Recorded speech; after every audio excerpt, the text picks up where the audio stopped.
My truck is currently up on the bridge and today we're going to dry ice the underside. I have rented a machine that I'll be picking up now. It's my first time doing this, so I'm really excited to see the results. It apparently also doesn't give a lot of dirt or anything like that, so I'm excited to see what the truck will look like after the dry icing. But first, let's pick up the machine.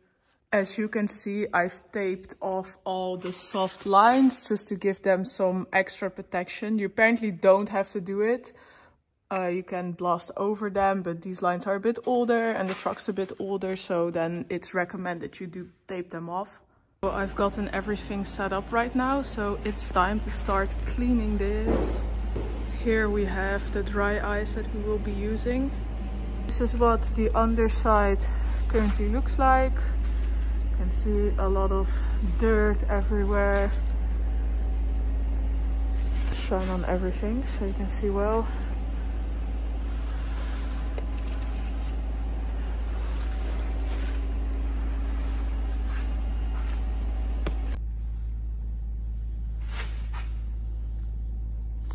Before I start, I need to get changed in some proper clothing. So now I am properly dressed for the job. Let's get started.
here are some before and afters. Overall, I'm really happy with the results. I'm a complete noob at this, but it cleaned up my truck quite a bit.